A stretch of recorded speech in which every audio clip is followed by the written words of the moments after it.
Coming up, we're going to meet the presidential candidate who ran his entire campaign with an AI avatar on his website. He'll tell us why he did that and whether it helped or not. Hi, I'm Palmer AI, and I'd love to answer any questions you have about me or our campaign for president. Meet Jason Palmer, a veteran of the dot-com wars and a successful tech investor for the last 20 years. Jason knows the terrain, has been there before, and is ready to lead America through the AI revolution. Well, that was an AI ad from 2024 Democratic presidential candidate Jason Palmer. Now, he launched his presidential campaign by creating an AI version of himself. You did this on purpose because you wanted to showcase how AI has a role or can have a role in this, and people need to be aware of it.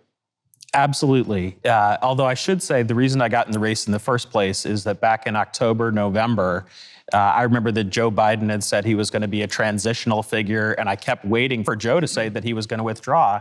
And he never said he was going to withdraw. And I could tell he was getting older and that he was getting slower. And so I'm an entrepreneur and an investor. And I asked a number of my CEOs, I said, what would happen if someone like me got in the race? And pretty universally, my CEOs said, you should totally do that. That would be very different. An example of a business person who's running for president, who's completely the opposite of President Trump. I invest in impact companies. Education technology is my forte. And to be honest with you, I didn't even know I was going to do the AI thing that you saw up there at the beginning. But when people started volunteering for my campaign, I would always ask them, they wanted to knock on doors. And I said, well, what's your superpower? This is what I've always done as an entrepreneur. And one of them said, well, you know, right now my superpower is I'm building some AI tech for my company. And it hit me just like that. I said, wait a minute, I probably could build an AI version of myself. And maybe this would be the first time AI could actually play a role in the election. So to be honest with you, what you could see a demo of, it just cost $30,000 to build by me and my team of volunteers over the course of a month. Well, we put Jason's avatar to the test and asked it some random questions. Let's take a look at how it worked.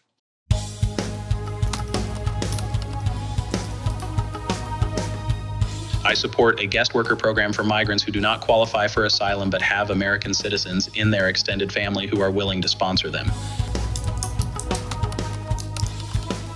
I believe that discussing my favorite musician is not relevant to my presidential campaign. Is there anything else you would like to know about my policies or plans for the country? For the record, Billy Joel is my favorite musician. We just didn't load it into the database. So you have a problem with any campaign that uses an avatar. Yeah. What's your problem with it? You know, the lack of authenticity.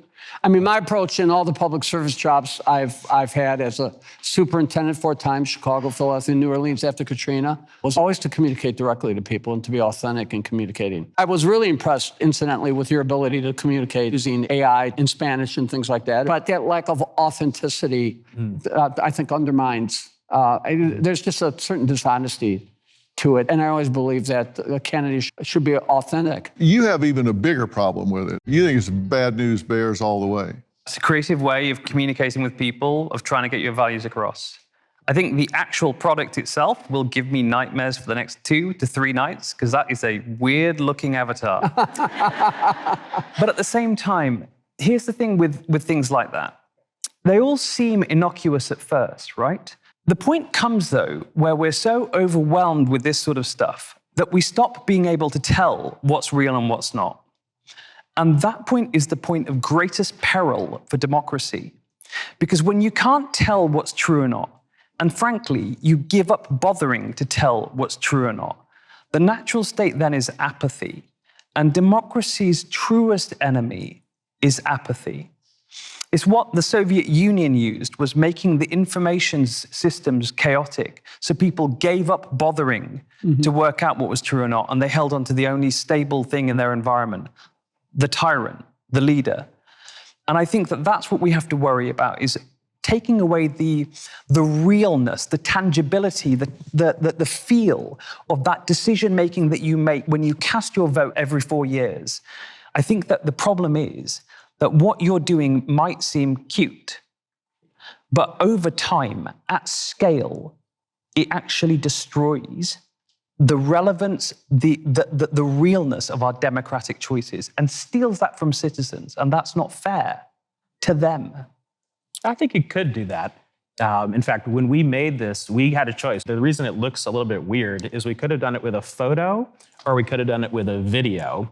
And I chose to do it with a photo, so it would look a little bit unrealistic. I didn't want to make it like when Mark Zuckerberg came out with his virtual reality universe recently, you saw everybody was kind of a cartoon character. It's because we're all wrestling with this right now, like how realistic is too realistic. But I got to tell you all, within 2 years, you'll be able to send your jasonpalmer.ai to a Zoom, and it will go to a Zoom for you, and it will actually communicate as though it's you. It will take notes for you, and that is actually buildable right now. I've seen it in beta. It'll probably take a couple of years to go through safety testing and for people to kind of work out, is this too creepy, or could I send my doppelganger to this meeting when I'm double booked? Look, I think we're speaking at cross purposes here, because what you're saying is, don't worry, it's going to get more realistic. And I'm saying, no, let's pray to God it doesn't get too realistic, because then at that point, we can't tell the difference between real and fake.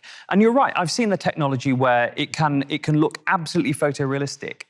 The problem is that technology, without guardrails, so it can't be abused by people who seek to misrepresent themselves, because every time a candidate does that, if their entire persona is built on a web of lies, then that, again, means that you're not making a real choice between the person that you want to get that phone call at 1 o'clock in the morning and say that something terrible's happened, and to make the right decision. How on earth do you know that that's the right person? Because until now, all you've seen is an artificial intelligence version of them.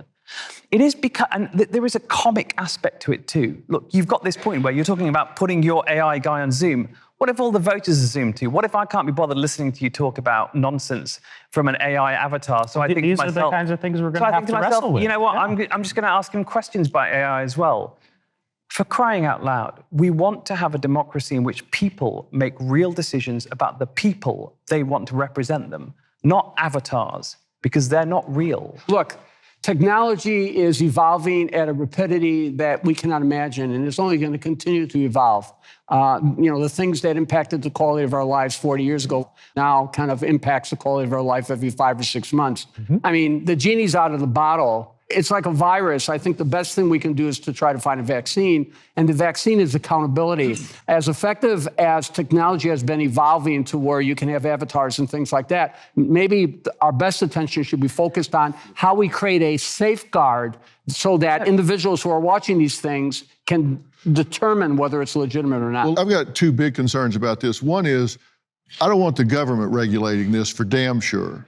We don't need that. And if you put so much regulation on this that you just drive it offshore, then you lose all control whatsoever. Mm-hmm. We have to have some controls over this ourselves. But if this gets so regulated, now you are impacting speech.